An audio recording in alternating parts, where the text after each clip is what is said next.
I always like to frame everything. For a long time, technology, that sector has been a focus of how we grow our area economy. Bill, I remember when you were at Bill Coleman Advisors or something like that, and early on you helped our area look at our black hole and what might we do. One of my first clients. One of our first, yeah, see? 15, 16 years ago. Wow. So for some time we've recognized that we really want to grow that tech sector in our community. We need to have a diversity economy.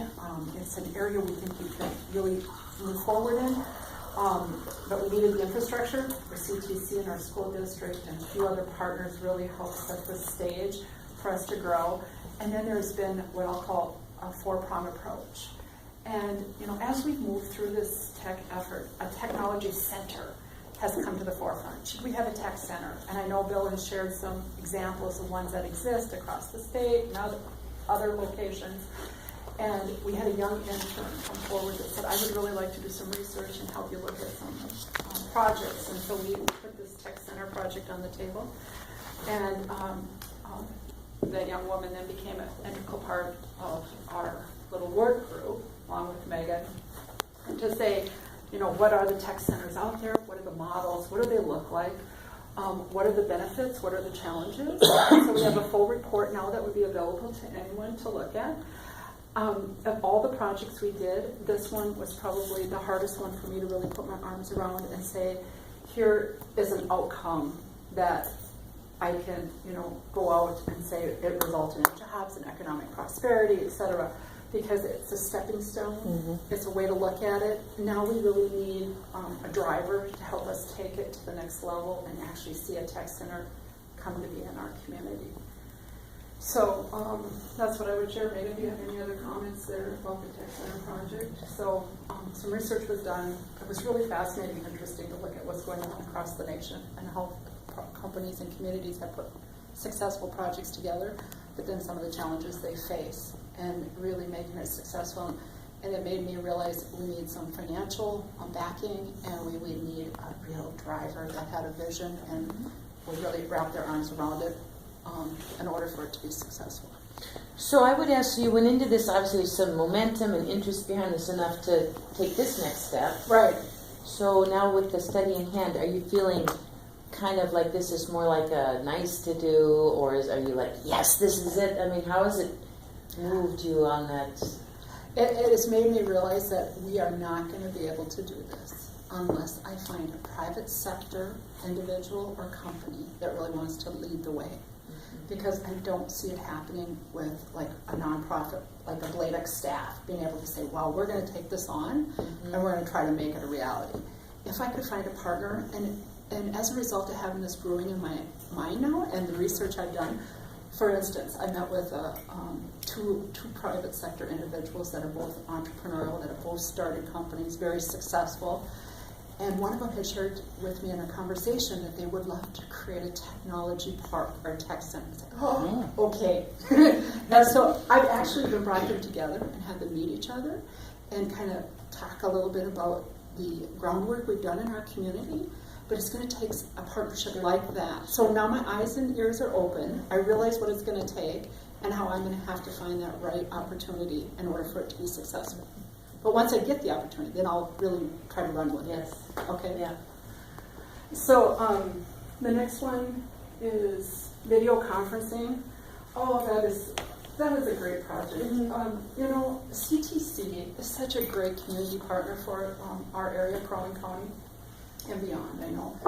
But, when Bladek and the Chamber went to locate new offices, we realized our community had a need for a gathering, professional meeting space. CTC sponsored a room, a technology room for us, so it kind of helps to continue to brand our area, making technology available, but we didn't have video conferencing. So when this grant came to the forefront, we thought, oh, here's our opportunity to bring some high technology video conferencing capability to our space. We had thought we were going to go with the CTC room, and I don't know why, the people who were bidding the project early on didn't say, Sheila and Matt, you're going to be challenged with putting it in this large of a room. But once we got the award, they said, this probably isn't going to work quite as good as you want, unless you spend more money, or we put it in the smaller meeting room. So we ended up putting it in the smaller meeting room, which I think was a really good choice.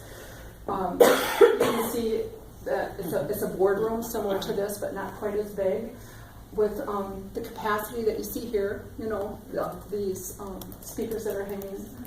And you can see there a sample, but it's working. We're thrilled that we have that. We offer it to the community, the clients, and our organizations and others as well. So thank you very much. It helps just to continue. I think the big room came to like $75,000 or something. There was going to be a lot more to do at high-end. It was like, okay, that's not it. That's not happening.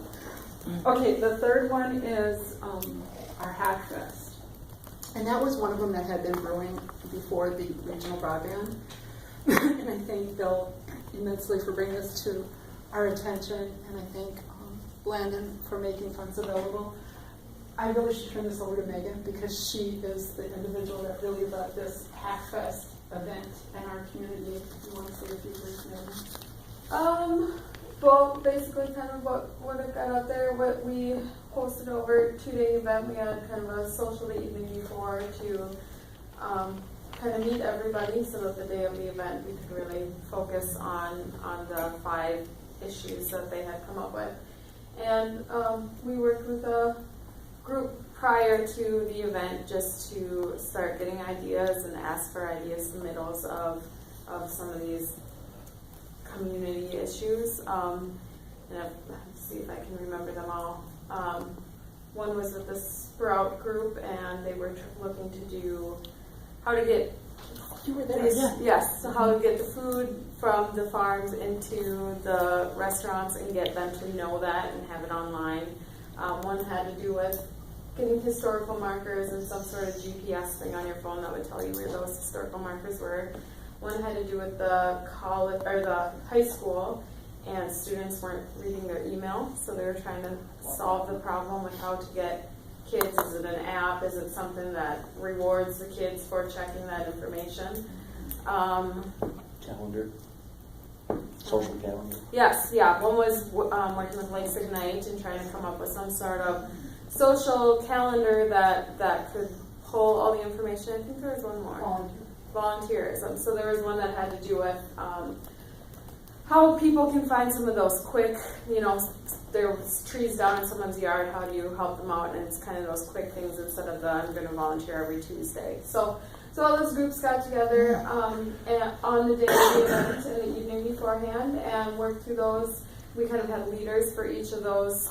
Whoever had submitted the issue came ahead for those, and then let everybody else kind of pick what interested them. And I got a lot of great feedback, and everyone loved it and would be interested in attending another one in the future. So that's kind of our next thing, is whether or not Bladec could host that, or if we need some help, maybe some more partners and support on that.